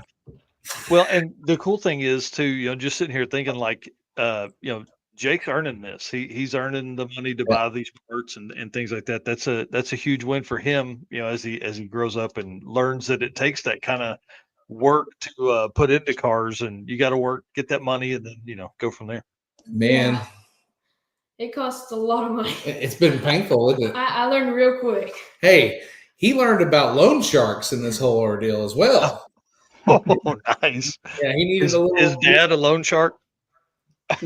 Yeah. He's got a loan shark. He's 10 years old. He's in the other room. Oh, And he's charged him 9% interest on the $100 loan. He literally he'll walk to the house and be like, hey, tomorrow we tag on another 9%. And Jake paid some down on it, but the interest just came right back, didn't it? Yeah, that's life right there. yeah, that'll get you every time. Every time. Man, I love the S10. I love the story where you guys are, I don't know if I've said this publicly, but you guys are one of the folks we're going to follow on Mega Week. I'd like to touch base every day, see how the story's going, see how the truck's running, see where you stand. I think the Junior Street class is amazing. I think it's going to be a ton of fun to watch. And then, obviously, you guys are a blast to hang out with. So I got to have a reason to come over and hang out with you guys. Dude, looking forward to it, man. Really looking forward to it. I'm looking forward to getting that feeling again of race week. It was an awesome experience, and I can't wait to hang out with everybody. And I can't wait to hang out with this dude on the road in a small S10. I'm 6'2", 285 pounds. Yeah. So is it bench seat or buckets? Oh. It's bench, and it doesn't tilt. So he's making a big deal of that. Hey, I never understood how important the tilt was until I got my big butt in there. Yeah. Why does the steering wheel rub my belly? Oh, my God. It's so bad. Yeah, it's going to be awesome. Well, I want to switch gears just real quick. I want to talk about Beards, Burnouts, and Beer. That is on Bank Shift. You are a co-host on there. You're on there all the time, dude. I love it. It's sadly I have to watch it later because you guys come on same time, which I love because listen, we're cramming this Dragon Drive down people's throats, man. I love it. So tell us what you guys cover. Tell us when all the stuff. What's going on, man? We A to Z. It depends on where me and Chad's and Aaron's minds are that day. Aaron is what I call he's become he's the driver of the bus. Me and Chad are more like the children in the back that are wired up on cotton candy and couldn't find our way home if we had to. But we talk about everything. I mean, Chad, he has either known everybody or been around everybody tenfold. So he's always got some great stuff to talk about. I just, I have a blast with it. I met him on race week that day, and I actually have met him multiple times throughout life, but just so happened that last day, we met down in the lobby, had some breakfast, and we've been friends ever since. And I really enjoyed this friendship. It's good people. There's Michael Hollis in the comments right there, my homies. Yeah, that's right. That's my. I've known him. Okay, so cool story about him. I've known this dude since he was like 15. We used to throw him in the truck with me and my buddy and take him street racing. Back in the day, and that bad little Nova he's got, I remember that thing when it was running 850s, and I love that he still has it, and it's just as fast as it is, but it's one of those things you look back on, and he told me the other day, he said, man, if you have any troubles on the road or you need an engine or something, you call me, we'll make sure it happens, because I want Jake to be able to finish race week, and he has no idea how much that meant to me. This stuff is so much more than cars, Yeah, it is. It is so much more than cars, and forever indebted to all the people that have helped out. My buddy Dave has put in countless hours. Dave and his son Carson. My buddy Richie donated him a brand new set of drag radials today. Thomas Higgins from Moonshiner Garage has driven up from Waco, helped us countless times now, and sponsored him, gave him some money to put towards his deal. PJ Scholes, he gave him a brand new carburetor. I met a guy on RMRW, Daniel Clark. He messaged me and said, hey, do you have shock extender brackets for long travel on the front? And I said, no, we haven't got that far yet. And he goes, I've got a set I'm not going to use. Give me your address. I'll ship them to you. And he sent them to me. I never met the guy. That's awesome. Yeah. And, Michael Pollan, I've known him and, Tom Gunner throughout life, here and there at the track. But, yesterday didn't hesitate to post up, hey, let's help this kid out, and I appreciate everybody. It's an awesome thing to see.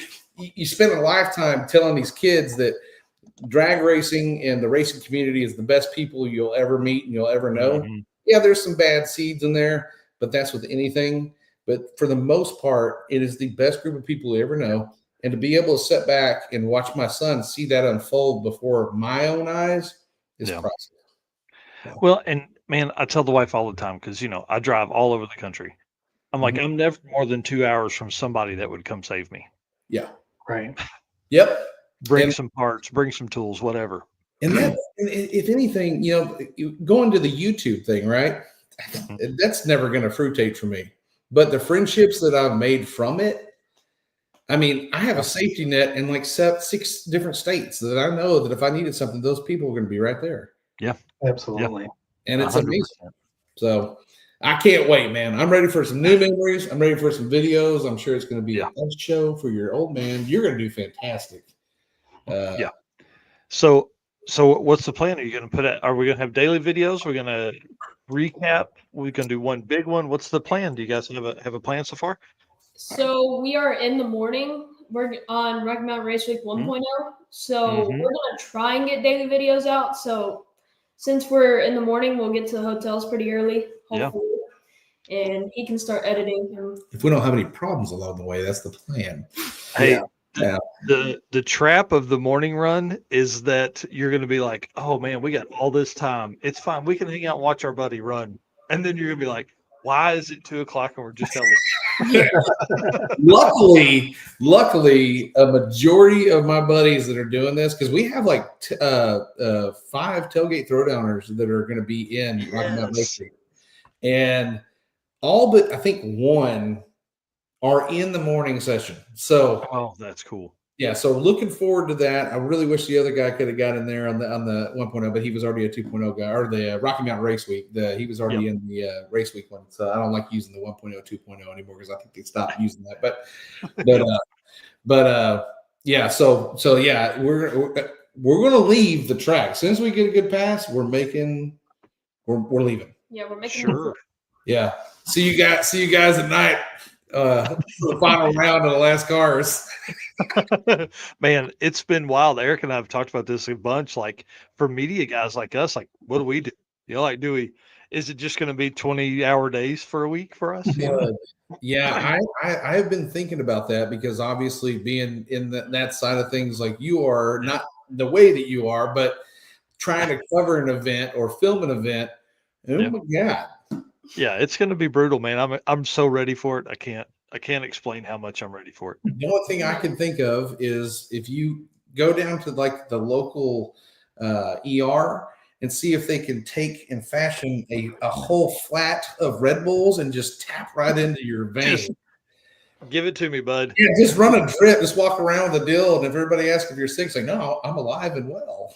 Yeah, no, it's fine. Maybe we could do, instead of like the what's the sodium drip, we just fill that with just put some caffeine pills in there, just crunch them up, give me that thing right in the vein, bud. You won't be able to hold a camera straight. It'd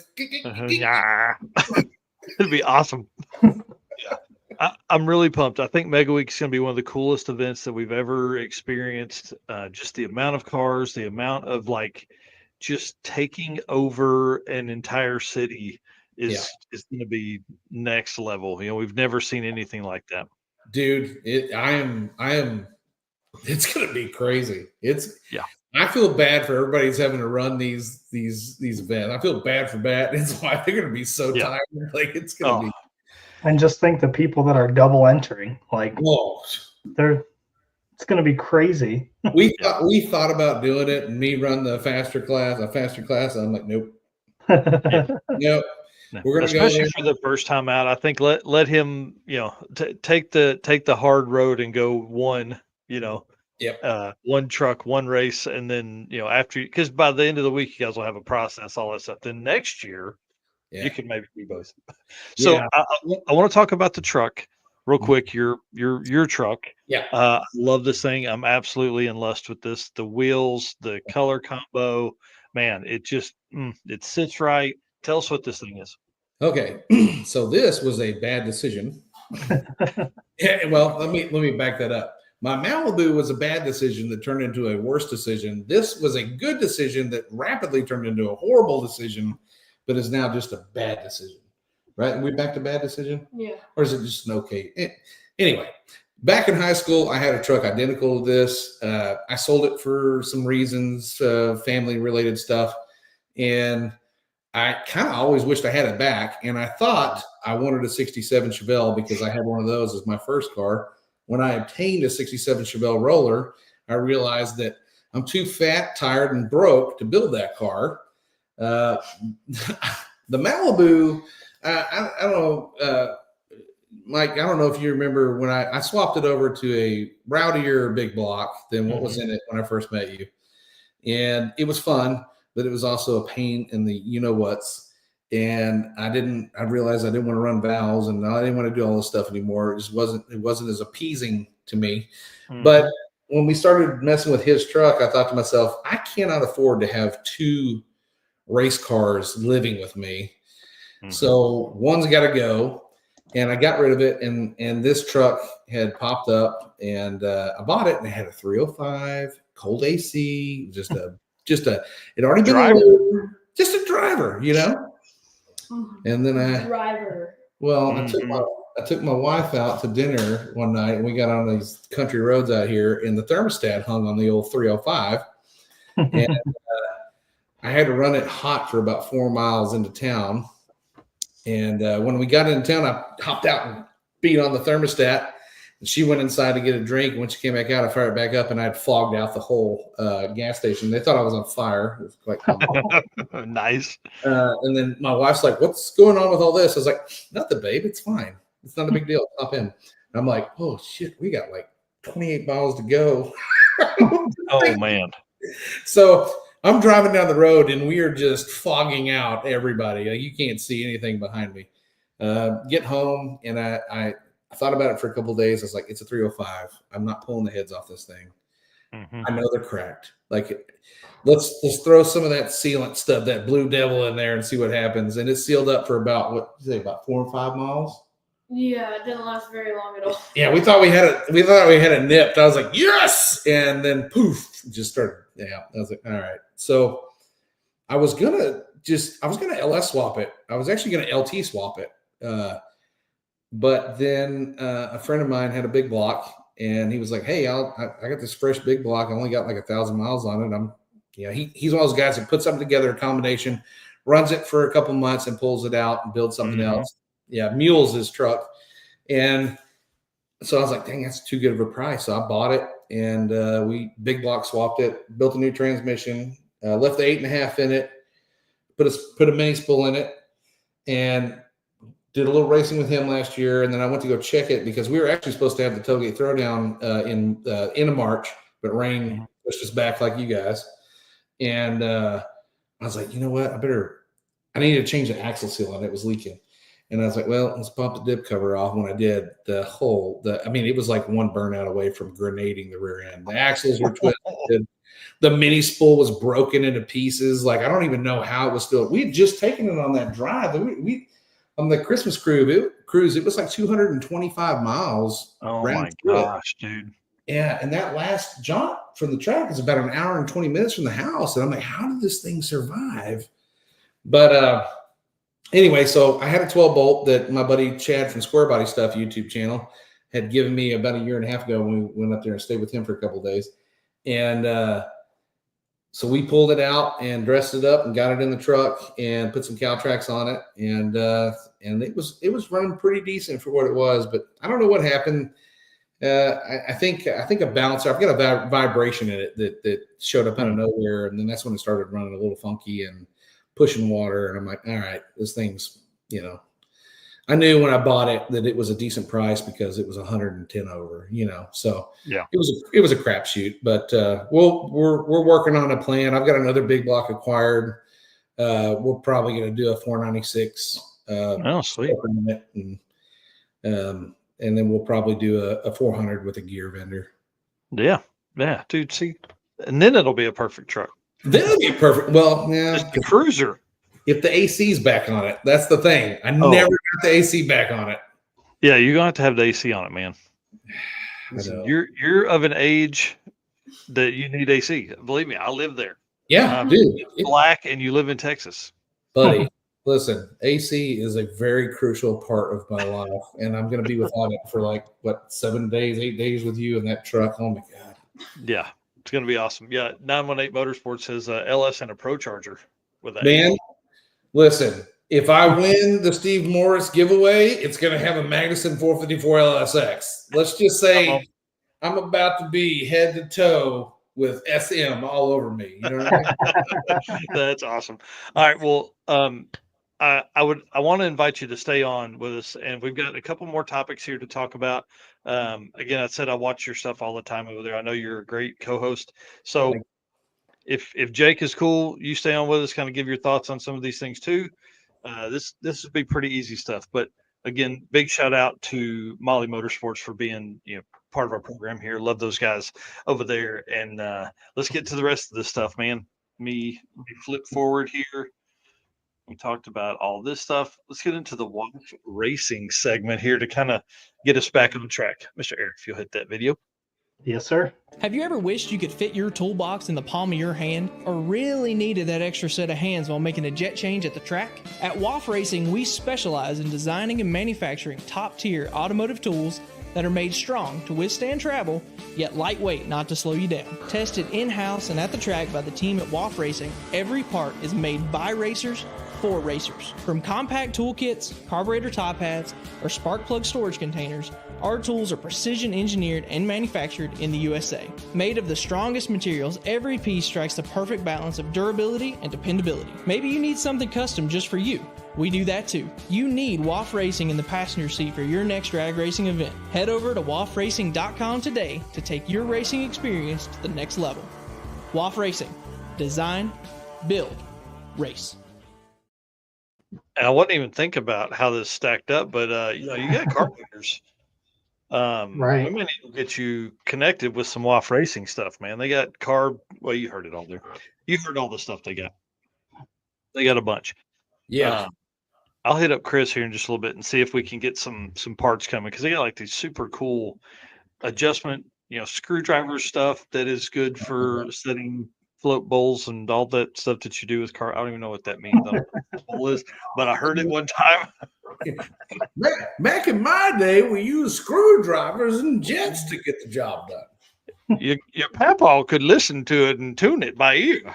All right, let's talk about Sixth Magazine. You talk about winning stuff with Steve Morris. How about maybe you win a Pontiac GTO in $5,000? Drag and drive ready. SixthMag.com. $1 equals 1 entry. Sounds pretty cool. I love this. I would really love for maybe Rich Guido to win this. Right. He has 2 GTOs. Is his a 65 too? I think so. It's right around in there. Yes, it is a 65. Yes. Okay. Yeah. I feel like I should probably know that, but Yeah, They're super cool. Times. Super cool car for sure. Yeah. Oh yeah. Yeah, drag and drive ready.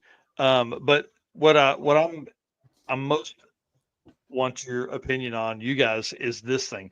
James Rowlett, longtime drag and drive racer, has entered Pink's 2.0 for PowerFest on PowerTube TV, and he's racing an Explorer. This blows my mind. I don't understand this, but listen, if it's an 8-car shootout, somebody's going home with 7 new cars. So if it was cheap, and it's already got an 8.8, we know they'll handle it.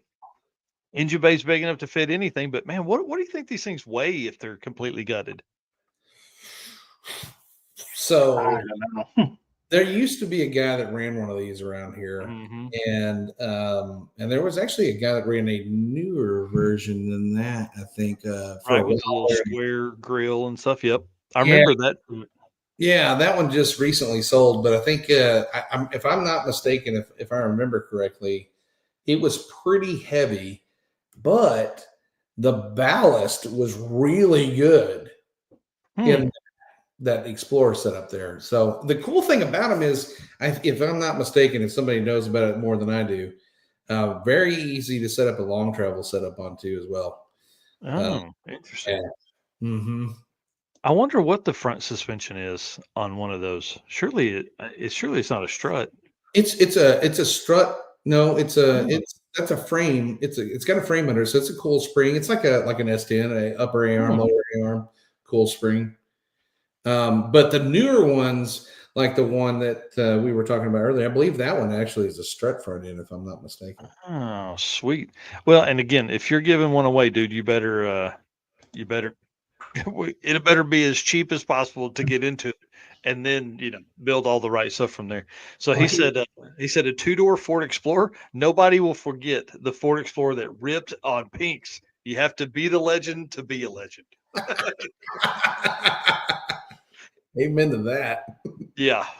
This is pretty cool, man. I'm excited to see this new Pinks 2.0. This is dude, an 8-car shootout and winner take all. That's insane. Yeah, it's awesome.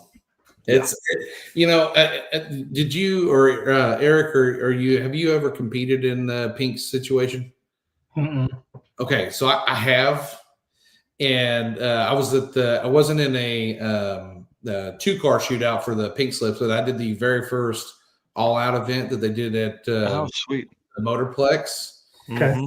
And my God, what a grueling day that was. It was a day to remember. Let's just put it to you that way. But it was interesting. It was very interesting. We had 2 buddies that actually made it into the show, and one of them was an all-wheel drive Talon. It's a guy named Glenn here.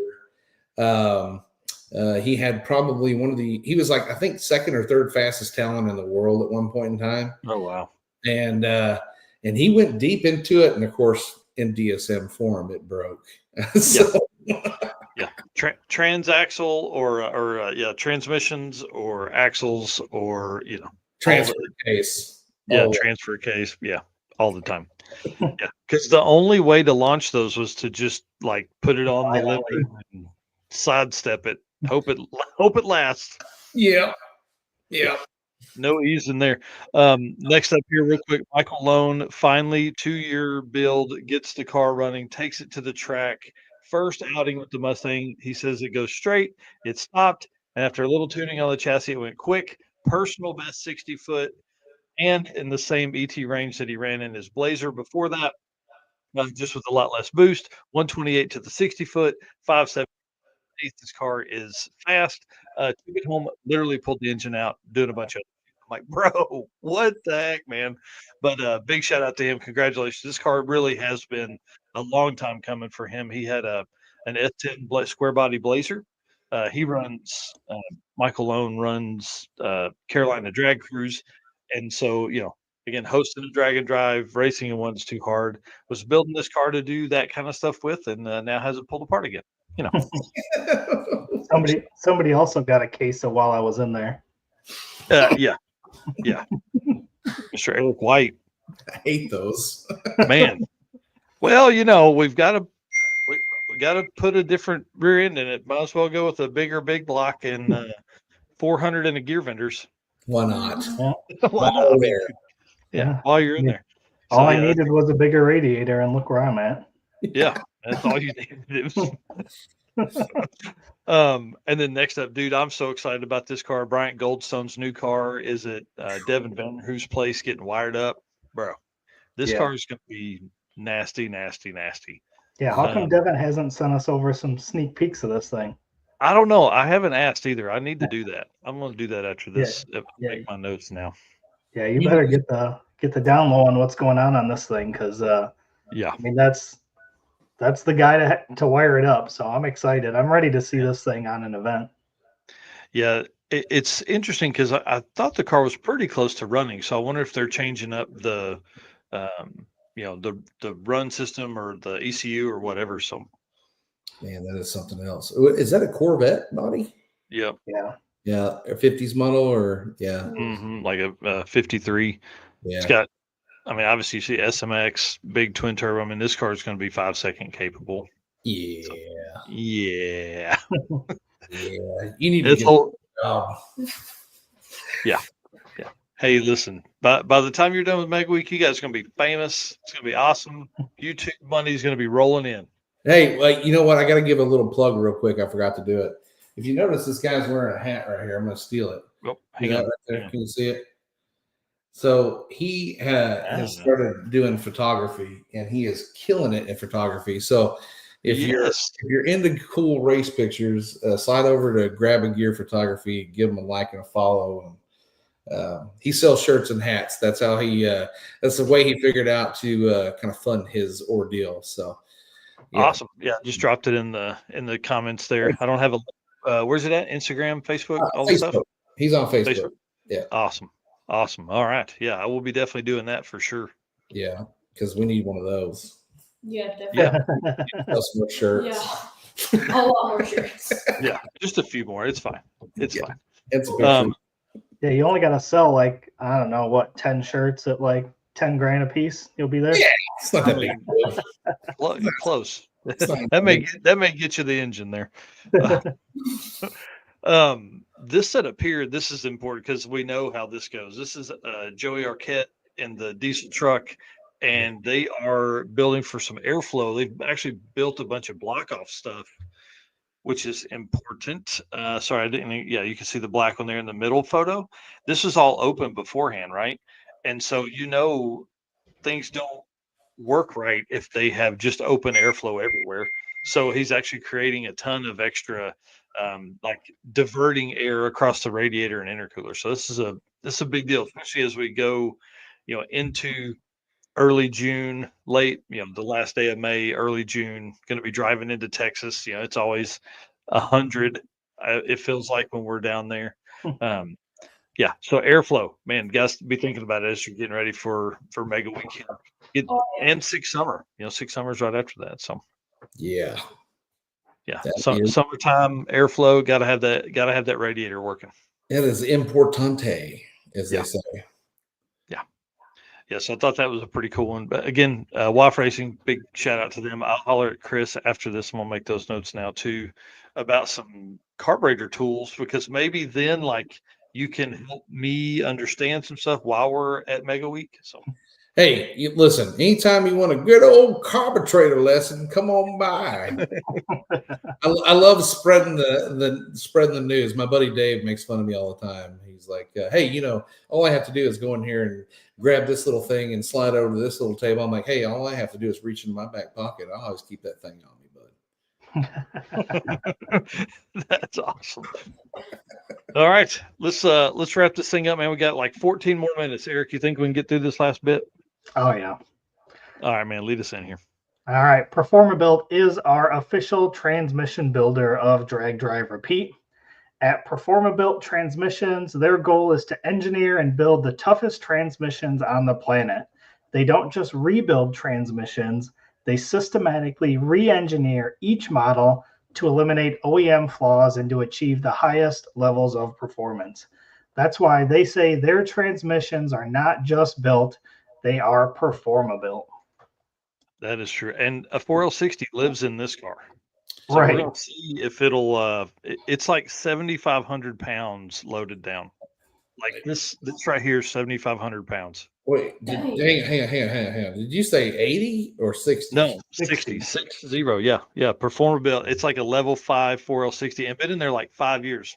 200 something horsepower worth of nitrous. And now it's twin turbo. Yeah. That is amazing. Yeah. Ryan's got it figured out, man. It's awesome to see that thing live and like leaves hard, pulls the wheels, leaves hard, runs 10s. I mean, like it's a heavy car, so it doesn't make just a ton of power. But like now with the twin turbos, man, who knows what it's going to make.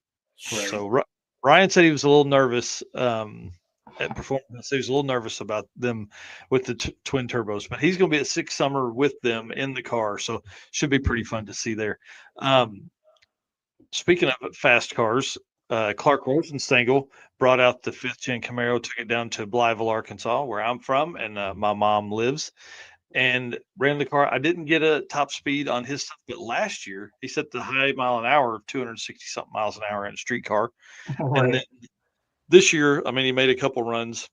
And then David Newburn went 200 plus miles an hour in Blytheville as well. So I thought that was pretty cool. That's Yeah. awesome. Drag and drive guys out there. And then Steven, my brother, his son Lincoln, my nephew, stayed with my mom. Lincoln stayed with my mom while we all went to the beach, and she took him over to see the cars and race and all that kind of stuff. Kid's hooked, man. He's hooked. That's awesome. He's ready for some fast cars now. Well, Not just cool street cars that go real fast. Yeah, that's awesome. Yeah, so big shout out to Linky. He was down there having fun. He talked about that for probably an hour on our ride home. So we picked him up in Memphis on our way back through, and he's talking about the fast cars. How old is he? Cool. He's 3. 3. So, That reminds me of somebody I used to know. yeah, right. And look at him now. Got his own car. That's awesome. And then Big 3 Racing. Big shout out to them. Hung the sign on the side of the building. You know, we've been talking about these guys for a while. You know, they're building a brand new shop on Dragway 42 up in Iowa, maybe? No, it's not in Iowa. Ohio. Yeah. This is a big deal for them. They've never had a big sign on the building. So, you know, he made kind of a sentimental post, and Chuck was on a couple weeks ago talking about this new building, but this is really, really cool. So big, you know, congratulations and shout out to them. And I think them building on the drag strip facility, they're like 500 feet from the starting line. I think it's one of the coolest things I think we're going to see a move towards that for a lot of, you know, performance shops and things like that. Cause you can just go right there. It's just right there. Yeah. Yep. Yeah. There's no better place to do it. You know? Yeah. No better place. Plus it helps the track. Like, you know, whether you're buying that little sliver of land or you're paying rent to them or whatever, like this is a big deal. You know, this will help the track live longer. It'll help them because, dude, can you imagine how many people break stuff? And then if there was like a legit parts store that had real automotive parts and tuning and fabrication ability to be able to fix on site, yeah, these guys will be so busy they won't be able to stand it. Oh, 100%. 100%. That is a smart business decision. Good on them. Yeah. Yeah. And you know, huge buildings, like big stuff. Pretty awesome. All right. And then this is what we really came here for. So Iowa passes a law to protect their tracks. If you move within an area and the track was there before you, hey, tough shit, bro. You can't complain. We're not even going to listen to it. Don't bring it to us. We don't care. Right? You moved by the racetrack. It's on you. The next day, Sloan Onondaga closes because of the because of a court injunction. Like literally one of the neighbors complained enough that she got the track closed. Unbelievable. Yeah. So you can see here the red spot is her house. The green circle is the track. She's the main one. Some I don't know, highfalutin lady, local, but apparently she had lodged complaints since like 2013, 2014. And then the guy at the end of the shutdown that owns the land there, he had been complaining as well. So they all kind of teamed up and went after, man. To me, this is just complete shit. Like we don't race cars 7 days a week. You know, you race them on the weekends. You know what, though? Here's the deal. I challenge anybody who's watching this that lives in or around that area. That road right out in front of that racetrack looks super straight and nice. Oh, it's probably flat. I encourage people to do illegal things in that area. Oh, yeah. Well, and they're close enough to land. This is in Michigan, not in Iowa. I know I talked about Iowa, but it was just the irony between the two. In Michigan and Lansing, they have a serious street race problem, like seriously problem with people racing on the street, doing takeovers, all that kind of stuff.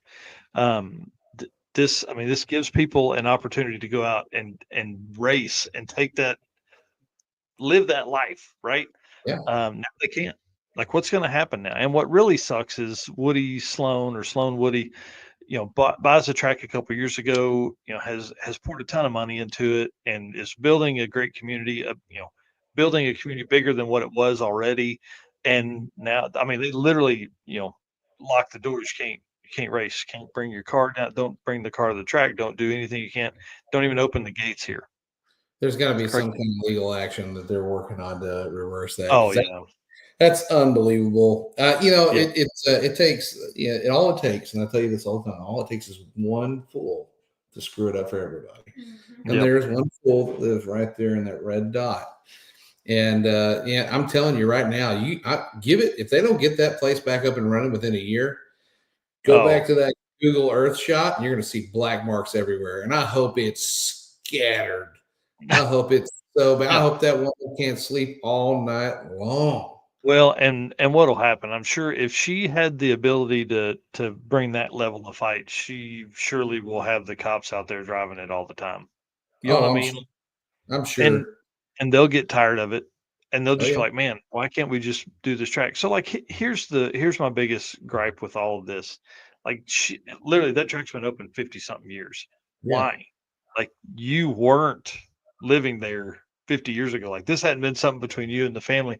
But, like, and she lives behind, I mean, it looks like a wooded area. Like, I can't imagine that you would hate your life that much to get them closed down so you can live there. Like, sell your shit and get out of there and go live somewhere else. Go live 8 miles from there. You know what I mean? Yeah. I mean, listen, they make these really cool things called noise canceling headphones that he has. Yeah. And if you put those on and listen to your little audio books about hating life and all that kind of stuff, you won't hear it. Yep. Just, man, it's really sad. It's really sad. Blows my mind. Yeah. But that kind of wraps us up. Big shout out to them. I hope they get this figured out, and I hope they get it figured out quickly.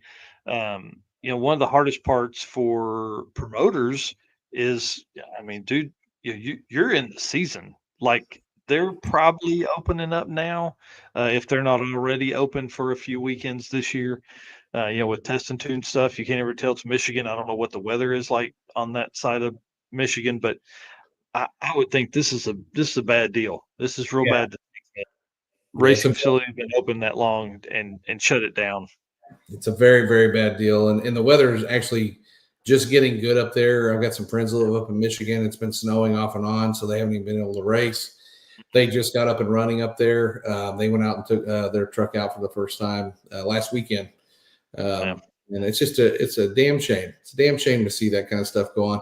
It's bad when you see your tracks closing down because they're slow or they don't have the car count they're looking for, or people are complaining about pricing, but to have one person run it for everybody else is just unbelievable. And it just goes to tell you, it's super important when you vote your city council people in. That's all I got to say about that. Yeah. Well, and that's what's even wilder is they had, from what I was reading, they had already figured this out and thought they had squashed this like 5 years ago.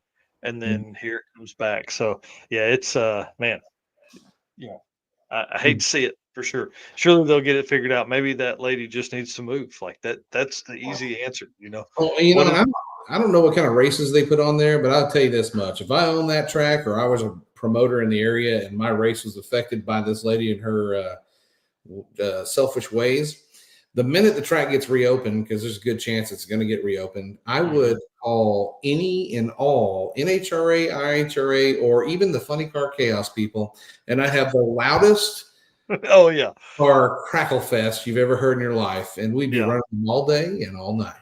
Oh yeah, man, that's a grand reopening celebration. Yeah, that's absolutely. It's a night of fire all night. Oh, dude, night of fire, jet cars. Oh, dude, jet nothing cars like a jet car.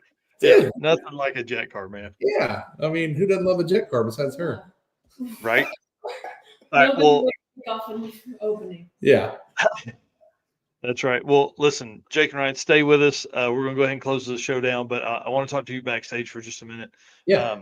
Thank you for spending time with us. We don't usually do that with guests, but man, I like you guys. I can't wait to hang out again soon. Thanks for having us, man. Sorry we were a little late, but we are super excited to do this. It's great talking to you guys and really appreciate it. Yep. Yeah. Thank you for inviting us on. It's a real pleasure. Yeah, I'm excited. So grab a gear photography, grab you some stuff, grab you some swag, all that kind of stuff, and then Chronicles on YouTube and all that. You might make sure you're following these guys, all that stuff. We're gonna be catching up on Mega Week here in just 3 weeks. So 3 weeks, man. It's crazy. All right. See you guys. We'll talk in a minute. Dude, how much fun, man. We've had a good show tonight. This has been awesome. And a ton of content, ton of stuff. I feel like we've just getting crammed down people's throats all night long. So thank you to everybody that's been here hanging out and spending time with us. I'll run this out here, guys. Thanks so much for being a race car friends, man. We can't do this without you guys. We keep saying it all the time, but we really do appreciate it. All the comments tonight, all the shares, all the stuff that's out there. You guys have been amazing. And then thank you to our sponsors. Without them, we really can't do this. You know, Eric and I are looking at travel all the time, trying to figure out where and when we can go and how we can do it and how we get to the Drag and Drive Awards at the end of the year and afford PRI booths. And it's because of these folks right here support us.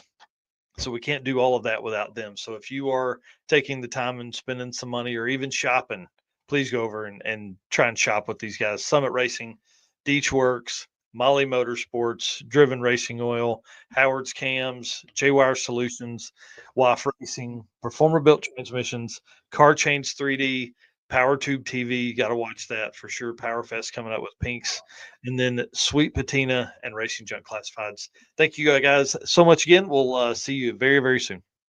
See you.